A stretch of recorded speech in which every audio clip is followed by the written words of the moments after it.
Arsenal have 2 wins from 3 games, and as the international break has started, I thought I would look back at our start to the season and tell you about 3 things that I think are super positive from how we've started, and 3 things that we maybe should be a little bit concerned about as we get into the thick of the season. This is Arsenal Unfiltered. Let's get started.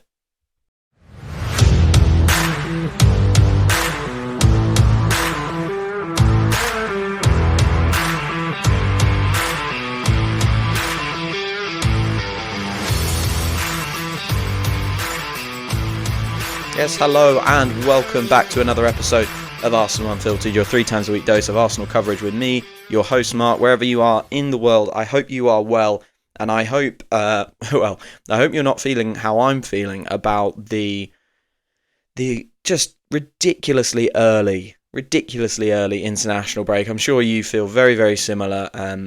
We've just got started, we've had 3 games, and suddenly we've got to wait for more football again. I know England play on Saturday, I believe it is, and we will see the likes of Declan Rice, Eberechi Eze in that game, but it's really frustrating, isn't it? I want to watch Arsenal, and I waited months to watch Arsenal, and they've taken them away again, and there's another one in October. I hate these international breaks. I think they are borderline pointless, but hey, we are where we are, and we now have a break in which we can discuss how we've started the season, and maybe we can take a step away from some of the media narrative and the general narrative and actually talk about what we've seen from Arsenal in these 3 games, because I think it's not been a terrible start. It's been a mixed start. There's been some level of concern. You could look at the Manchester United game and find concerns there. You could look at the Leeds game, first half an hour, maybe find some concerns there. And some people would argue that the Liverpool game was tons of concerns, but I think you can find a lot of positives in all of those places as well. So there's interesting context around the league as well as that. So I'm going to talk us through 3 things I think have been really positive so far and 3 things that I think are a bit of a worry. Before we get started, we've got new listeners from Barbados, Uganda. It looks like we've got some more people coming in from Australia and Switzerland and France as well. They're a little bit closer to home for me. So welcome if you are from any of those countries, and welcome, of course, if you are from the United Kingdom and you are a local Arsenal fan. Fans from all around the world here are welcome and celebrated at Arsenal Unfiltered, and we love having you all. If you enjoy being here, make sure you click follow in your podcast provider of choice so you get 3 episodes straight to your device every single week. Let's get started then. I'm going to start with a positive because it would be rubbish to start on a negative, and I'm going to end on a positive as well. So I'm going to go backwards and forwards, but then I'll do 2 negatives and a positive to finish. My first positive is the biggest positive, pardon me, that I think I've seen so far. And this positive is really interesting to me because last year I watched Miles Lewis-Skelly break out in an Arsenal side who were really struggling for availability, players, and had to play some of the biggest games in probably our recent history. You know, Real Madrid was a massive one for us. It always is a massive one for Arsenal fans. It invokes a lot of memories about that team that went so close to winning the Champions League that we've never done in our history. And then the PSG Champions League semi-final, we've not been there in many, many years. A really, really important game. And I watched Miles Lewis-Skelly play so well in those games and break out into the team and look like he owned that left-back shirt. And this year, we've barely seen him. And we've seen a little bit of Ben White in the first game, but he's been out injured since. And we've added Piero Hincapié, and we have Jurrien Timber, Ricardo Calafiori as well. I just think the full-back position right now is about as stacked as it could be. And for me, my first positive is that the 2 guys that currently hold those shirts, Ricardo Calafiori and Jurrien Timber, even though they've got just incredible backup behind them, or maybe because they've got incredible backup behind them, these 2 are playing out of their skin right now.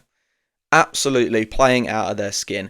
Let's just quickly talk about them from an attacking sense, because I think this has been an interesting development. Last year, we saw Miles Lewis-Skelly, well, we've always seen, not always seen, but a lot in recent times, we've seen Arsenal build up in a 2-3-5 or a 3-2-5. Like, we see 5 people getting up high and in those 5 lanes of attack, and that's usually, Saka, Ødegaard, Havertz, Gyökeres, Martinelli, and maybe the left 8. Sometimes the left 8 is inside Martinelli. That's the kind of the 5. And then you have Mars, Lewis, Skelly, and last year it would have been Thomas Partey. There's a 2 in front of the right back and 2 centre-backs, or the right back will go as well to support the attack. So that's how we build up, that's how we play. This year it's been slightly different because both fullbacks have been getting quite high. In the Leeds game, both Ricardo Calafiori and Jurrien Timber, their average positions were higher than Martin Zubimendi and Declan Rice. It shows how we've changed how we want to attack, how we want to build up. We are sending these fullbacks very, very high and creating that 2 in the 3-2 build-up through Declan Rice and Martin Zubimendi. And that has allowed these 2 players to be chaos agents. Ricardo Calafiori has 1 goal, his header against Manchester United, and 2 assists, which I believe he got both of those in the Leeds game. Obviously, Jurrien Timber had a fantastic game against Leeds, 2 goals, 1 assist for him. Side note, I think he was the 3rd highest scoring defender in an individual FPL game week ever. A really interesting stat there, because he got a clean sheet, 2 goals, 1 assist. I think it was 24 points. So if you play FPL, you know how incredible that haul is for a defender. Not just the goals and assists though, because you could argue very small sample size. Jurrien Timber loaded up against Leeds. It was a chance moment against Manchester United for Ricardo Calafiori's goal. They both had over 2 progressive carries per 90, 2.4 for Calafiori, 2.11 for Jurrien Timber. Ricardo Calafiori has 3.2 progressive passes per 90, and get this, Jurrien Timber has 5.79 progressive passes per 90. So look, very small sample size, I'm aware of that, and this will change. These numbers will come down most likely as we add more games into the mix. If they stayed there, wow, that would be incredible. They would really be contributing a lot. But they will most likely come down, and but it's a good sign. It's a really good sign that this change to our attack is positive and is going to work. I think it's a really interesting development. We need more chaos in the final third and people arriving late. That's one really key thing about attacking, and the way Arsenal attacked hasn't worked, because I think sometimes we are trying to attack with players who have arrived really early into their positions. They're already there. They're sort of standing there. Whereas when we've seen us at our very best, I think of that right-hand side that purred so much 2 seasons ago. Ben White would always arrive late into that group, into that pod. Ødegaard was there setting the tempo. Saka was high and wide, stretching teams, coming inside when he had opportunities. And just as it felt like maybe that pod has run its course and it needs to recycle and restart, Ben White would arrive. He would go flying around the side, and he arrived at just the right time. And it was about arriving late. When we play, I think, with the left 8 up there, sometimes we get it. Sometimes we get the arrival times right. But I think they're almost starting too high and arriving too early. With the left back and the right back going, I think it's much, much more about them arriving just as the move or the build-up phase has kind of trickled out. Maybe slowed down a little bit. Obviously, if it's a counter-attack, they're never going to get up there in time. But if you're going through medium to slow build-up pace, you're creating a set number of passes around that box in the opposition's half. And maybe that's feed it high to Saka, and he then works it with Martin Ødegaard. Then something else needs to happen. On the left-hand side, maybe let's say it's going to be feeding Eze high and in the channel. If the Gyökeres ball isn't on, then you need someone to arrive, and if that's Calafiori, that's great. I think that's a better way for us to attack, and I'm really, really liking how we're doing it, and those 2 are performing fantastically. On top of that, they are part of a defence that has only been beaten once. It's only been beaten once, and that was from a dead ball and an absolute wonder goal. Nothing they could do anything about. So they're adding all this offensive contribution and all of this kind of change of attack, and they're doing it whilst defending superbly well. So I think they're the main positive from this season so far. I'm going to go on to a negative, and I'm going to stick with player performances, and this is Gabriel Martinelli. I've been really patient, I think, with Gabriel Martinelli, but the Liverpool game was a bit of a line in the sand for me. I watched him with a lot of intensity because, I predicted that he would start, and actually I probably would have started him myself if I had the keys to the lineup. Because we've seen Martinelli in Liverpool games and we've seen him thrive. His goal contributions and assists in those games have been massive. We were without Saka, we were without Havertz, so we had one attacker who wasn't new. Gyökeres and Madueke are new and wasn't injured. We had one, and it was Gabriel Martinelli. And I just thought, this is the moment to save your Arsenal career. It really did. I'm not one who is huge for saying, actually, moments change everything, and I think I am very much someone who likes to zoom out and look at the totality of something, but I don't know what it was about this moment, just the way the dominoes had fallen for Martinelli to be the only player who knew Arsenal in that front line. Let's be honest. We couldn't play Eze in there because he was new to all the pressing triggers and stuff like that. So he was in there, he was the guy, and he has a fantastic record against Liverpool. On top of that, they didn't have a fit right back. Fair enough, Dominic Szoboszlai had a wonderful game. Even if you took out the free kick, I thought he was very good. So he had a wonderful game. Fair enough. But Martinelli just didn't trouble him. And he's playing in an unnatural position. And you know what? I'd even say this. I think we fed Martinelli at two really good occasions in the first half that he just completely messed up. I spoke about this on the review podcast. Go and listen to that for more detail on those. But for me, I just feel like this is probably it. He's had one shot in 1.490s. Obviously, Madueke started on the left-hand side versus Leeds. I've written United here, but I'm pretty certain it was Leeds. And he had no threat against Liverpool. Martinelli, really, for me, the issue is he looks completely out of ideas. And when I watched Madueke versus Liverpool, he wasn't perfect. I think he took some crosses too early, some crosses too late. He maybe should have shot at times when he didn't, and did shoot when he shouldn't have.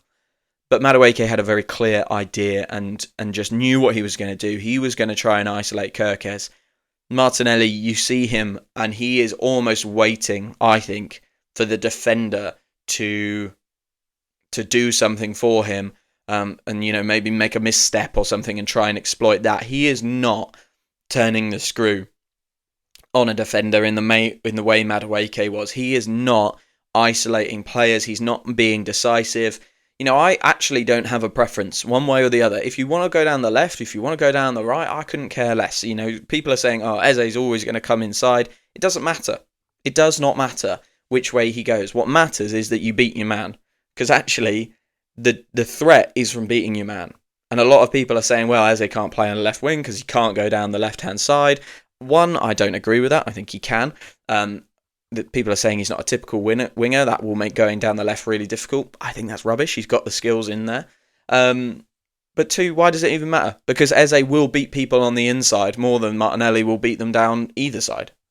And that's where we're at. That is where we're at with Gabriel Martinelli. It's a real concern for me that we never sold him, I guess.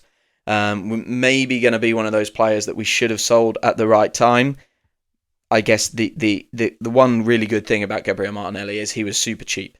He was super cheap, and he loves Arsenal. That's all the reporting says, that he loves being in London and loves playing for Arsenal.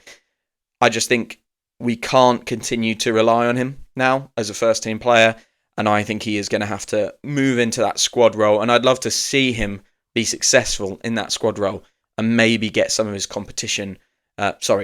maybe get some of his confidence back so he can be competition for Eberechi Eze again. I've realised now that I am going quite deep into these, so I'm going to fly through one more positive before I go for a break. And look, it's a really simple one. It's about context around the league, and it's Manchester City. After their 4-0 win against Wolves in the first game, they looked a threat. They really did look a threat. I'm going to try that again. Tijjani Reinders in that game looked really, really effective. They looked like they just had something right. But since then, it has not gone well for them. They lost to Spurs, obviously. Spurs do a number on City, it seems, every year. And then they had the lead against Brighton, but they crumbled under the threat of Brighton subs. And Garuda scored that kind of late winner for Brighton. We all thought that Manchester City, with how they'd recruited and, Rodri coming back, they would look different. They would be a competitor again. It might be early days, and this might seem very, very silly in a few weeks' time when we play them, but they don't feel like a huge threat right now. They don't. They obviously have Erling Haaland, so they will score goals and they will go and win games, but it feels like if Erling Haaland is not on it or if he's not being fed, they don't have much else. And on top of that, I believe Ryan Cherky, I'm just going to Google this quickly to make sure I've fact-checked myself. I believe Ryan Cherky has gone down with an injury, quite a significant injury as well, which is just really not good for them because he was supposed to be their guy, that their new kind of Kevin De Bruyne, if you want. Tijjani Reinders is obviously going to be a good player as well. He's about 2 months according to MCFC report on Facebook. So Cherky's out. They've lost their new Kevin De Bruyne. They don't look right as a team, and I just think that that's a real positive for Arsenal because we thought this was going to be a 3-horse race. It's now looking more and more likely that it's going to be a 2-horse race. But I think there is enough quality to go and take points off Liverpool. City, maybe not that team, but I do think a Chelsea or a Newcastle played so well against Liverpool. If Anthony Gordon wasn't a bit of a half-wit in that one moment, they probably would have gone on and taken some points off Liverpool. I think everyone's forgetting that. Liverpool have not looked convincing at any point. They allowed 2 goals against Bournemouth and gave up a 2-goal lead. They only beat Newcastle because Newcastle had 10 men, rightly so, but 10 men. And they only beat us thanks to a worldie free kick. So I think there is enough in the league to threaten Liverpool, but I also don't think we are going to have to worry about 2 teams in this title race because of how City have started. That might be famous last words, I accept that. But just going off the first 3 games, I'm not sure City are too much of a problem. I'm going to pause there. When I come back, we're going to talk 2 negatives in a row and then finish on 1 more positive. Back in a moment. Hello guys, sorry for interrupting this episode, but I just want to tell you about some things we've got coming up at Arsenal Unfiltered. So obviously, Arsenal play Nottingham Forest on the 13th of September. We then play Athletic Club Bilbao on the 16th of September and Manchester City on the 21st of September.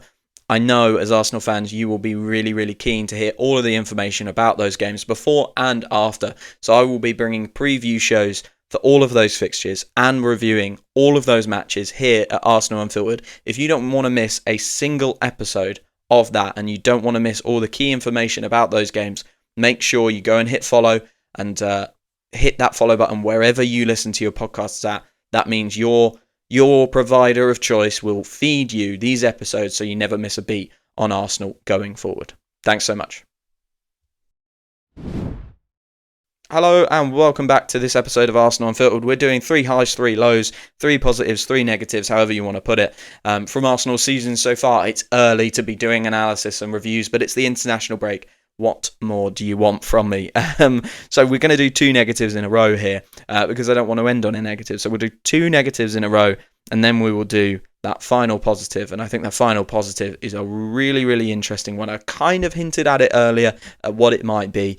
And let's see if you've guessed it. And yeah, we will get to that in a moment. Let's start with a negative. And look, this is one.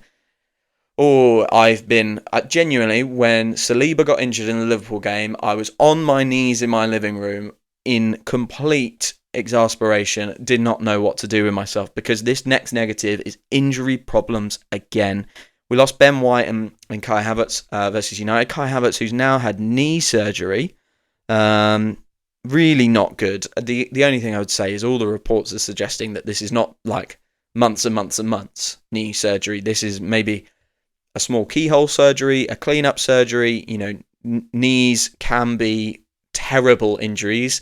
They can also be quite minor and just need a very small touch-up. So that will be interesting to see how long he's out for. Ben White is very nondescript. Again, he's had ongoing injury issues from the time that we had to overplay him basically in a season, and hopefully this is the end of it. This is the last one. We obviously lost Ødegaard and Saka against Leeds. Ødegaard, I'm going to put down as, that's a little bit of that's one that can just happen. Okay, it was an impact injury. Ødegaard's had 2 impact injuries in the last 12 months. One, the horrendous twisted ankle when playing for Norway, and then that impact on his shoulder against Leeds. He obviously played 20 minutes against Liverpool. He's been selected in the Norway squads for the international break. That one's I'm not so worried about. Saka, The other hamstring has now gone, the left hamstring. Not as bad, only a few weeks, but again, similar to Kai Havertz, another major injury for a player who had worked so hard to recover. And then Saliba, twisted ankle against Liverpool. Again, you kind of got to star that one as a bit of, really bad luck. He might not be out for that long. But for me, the White one, the Saka one, and we should say Norgard also out in training, they're concerning for me because they're very nondescript for White and Norgard, and the Saka one is another muscular injury, another hamstring. I get that we're playing a lot of football. In the past 24 months, we have played a huge volume of football at a hugely high intensity. For some of these players, you could look even further back than that.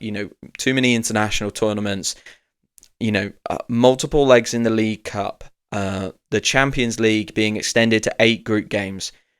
It's crazy, and we've been a little bit behind the 8 ball in terms of getting our squad to a point where we have enough depth to deal with this, deal with these increases in games. And what I would say is these injuries at the moment, they've got to be the product of history previous. Yes, Arsenal have had the summer off. There's been no international tournament, and that we weren't in the Club World Cup, of course. That will be an advantage to us in the long term, but I just don't think the 2.5 months or 2 months that the players had off was ever going to be enough time to dissipate all the stress and all the issues that we'd had previously. I think what we're seeing at the start of this season is just the end of that cycle, the end of this cycle of playing too much football and feeling the consequences of it. For me, I'm really, really hopeful that now we've brought 8 players. Hincapié, Kepa, Norgard, Mosquera looked brilliant against Liverpool. Zubimendi, Madueke, Gyökeres, Eze. These players can now rotate in and out with our team, with the players that we had last year. You could throw Max Dowman into that. He's another addition, and I guess Ethan Nwaneri is going to play a bigger role, hopefully, in the midfield. So we can throw those players in as well and start to rotate and actually give genuine rest. And these issues that we've seen will hopefully start to go down. The Ødegaard one, those injuries are going to happen in football. We can't really do anything about it. But hopefully, like the ones we're seeing of like White and Saka, that will come down, that will reduce, because we can actually go and play games without Bukayo Saka. We can really make sure that White and Timber and to some extent Calafiori and Mars Lewis-Skelly are on a job share on both the fullback positions. But that's my negative. We're still feeling the effects of last season's injuries. We are. And last season's incredible amount of football that some players had to play. And really, the injury crisis of last year has an effect on everyone, because if you are one of the injured players, you're hurt, you're not training, your fitness is regressing, you're not getting better. That's a really difficult place to be, and it will have an impact on your fitness moving forward. Once you've been injured, you are more likely to get re-injured. That is a real fact and a thing. But for the players that didn't get injured, they played so much football. They played so much football that I do not think the summer break was enough. So I think, like I say, we're still dealing with the effects of last season. Hopefully now that we've got these players in, we will have enough. But it was just gutting to go to Anfield again without our first team players, without our first choice players, and to lose one of them in the warm-up as well. Very frustrating. So a big negative there. I'm going to say the next negative, and this one, there was a bit of me that thought this wouldn't happen, but Isak to Liverpool is a problem. It is a problem. I think when, I've been kind of throwing this around in my head, around who's the better team, Arsenal or Liverpool, and I think Arsenal are the better team, the better squad. If you gave me the two squads, I would say, well, I want Arsenal's. It's deep. It's got the best starting defence in the world, I think, and the best defensive unit in the world, I think. The midfield, you could do so much with that midfield. So much. Any manager, Mikel Arteta's got his way of setting it up, but another manager would come in and say, yeah, I'll do it like this, I'll do it like this. There are so many options, so many things. I genuinely think that's fantastic, and we've got a very, very good forward line with Bukayo Saka in there as well. But when you look at Liverpool, I think you would take their attack over any attack in the world. When you consider that front four could be Wirtz on the left, Isak through the middle, Ekitike behind, and Salah on the right, or some combination of that. That's a it is a daunting, daunting attack. And the problem I have is I think goals in modern football are more powerful than a great defence. Previously, it was like, defence wins you titles. But I think we saw last year, and we've seen in recent years with City. I mean, the year that City beat us to the title by a point, Foden was just banging in goals from everywhere in games that they shouldn't have won, but he was on the edge of the area, and I think he scored like 7 or 8 from the edge of the area, basically, off hardly any XG, and that's why they won the title. And last year, I mean, injuries, all of that, but Liverpool won the title because Mo Salah was like absolutely perfect all year. All year, Mo Salah was brilliant. And we could never get near them because of Mo Salah's brilliance. I think goals are over-indexed in the Premier League at the moment. Not over-indexed, they're under-indexed. They are the thing. Previously, like I say, defence wins you titles, and having a really good defence would see you through, but I think that's changing, and I think we are seeing that actually you can get away with a slightly leakier defence. You can get away with not being, not having the most disciplined 6 in front of your centre-backs. And you can outscore teams. You can outscore teams because a lot of teams now want to play, and they want to play good football. And it gives you opportunities if you've got great players in your front line. So Isak to Liverpool is a big negative because he adds to that problem. He adds to that strength for Liverpool.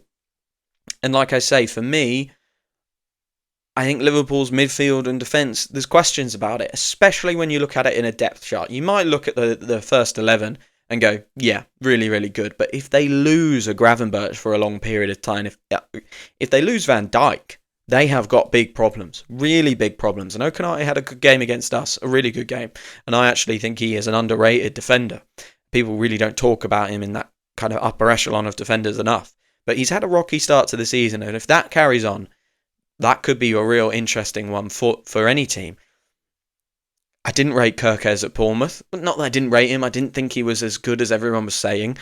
Good player, but clear deficiencies in his game. And Frimpong, to be fair, I've not really seen him that much. But as far as I'm aware, he is all guns ablaze for attacking. And do Liverpool really need that down their right-hand side again? Maybe they could have done with more of a Urian Timber style in that position. But who knows? Who knows? If Liverpool get injuries in those parts of the pitch, there's a chance. But their front line is devastating. And Isak just makes that problem worse. So I think that's a big negative for us. And I think if Liverpool stay fit, we need to get ourselves ready for the fact that we are not winning the Premier League this year. We could go and win the Champions League. We could win a couple of the Cups. Absolutely. I think they're more likely. But if Liverpool have the injury luck that they had last year, they will win this title with that front line. There is no doubts about it. We have to hope that the luck balances out a little bit more and our depth sees us through, as opposed to Liverpool's kind of real lack of depth in certain positions, in my opinion, catches them out. Let's finish on the final positive. A player that I absolutely love, and a new player that I think I am really going to grow to love. Martin Zubimendi, Declan Rice. Their chemistry has been wonderful, hasn't it? And like I said, I mentioned it in the fullback section at the start of this podcast, how they've kind of formed a double pivot, whereas before Declan Rice was very much that left 8. I'm sure we will see a left 8 system deployed again, but against Manchester United and against Liverpool, certainly Leeds very slightly different because of the way that we were attacking. It's very difficult to see shapes when you have that much dominance. But yeah, they have formed a double pivot and they are looking wonderful. Really, really wonderful, in my opinion.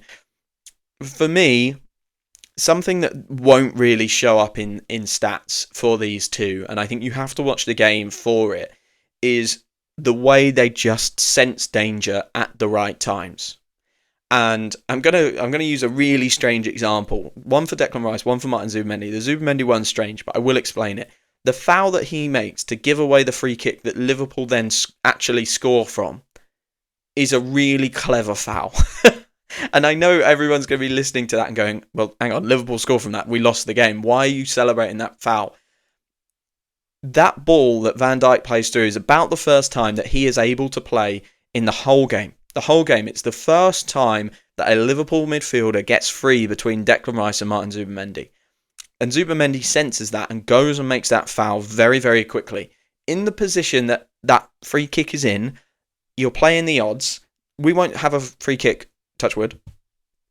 We will not have another free kick scored against us from that spot this year. The odds would say that that is a really clever foul to make, because there's a couple of things you need to do when you go to Anfield. You need to shut down Mo Salah. We did that.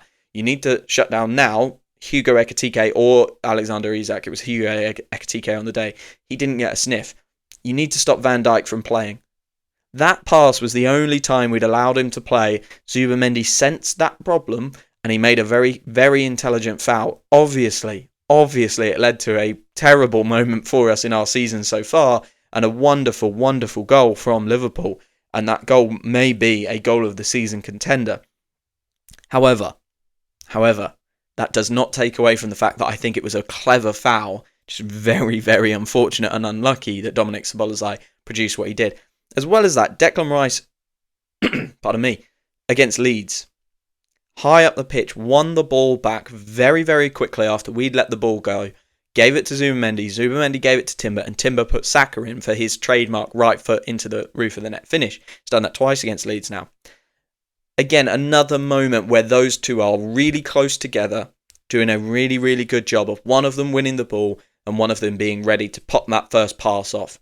I just think there's been signs. There's been signs across this season so far that are really encouraging about these two in a double pivot. And I think a lot of us have been looking for Arsenal to go to a double pivot system for a little while because it releases other players into other areas. And what I really want to see from this change is not just the fullbacks flying up high, like I said.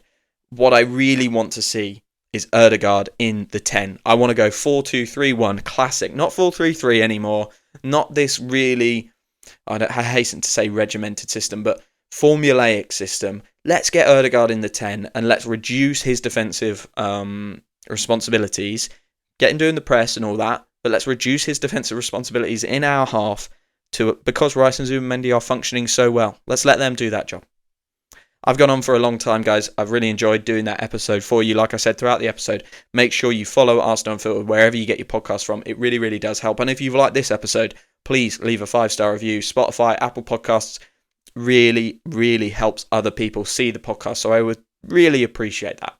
I'm going to be back later this week for some more episodes. And of course, like I mentioned in the middle, before the Forest game, I will be bringing you a preview of Nottingham Forest, maybe of their season so far, so you know everything you need to know about that game. All that's left to say is thank you for following, thank you for listening, and I'll speak to you again very, very soon.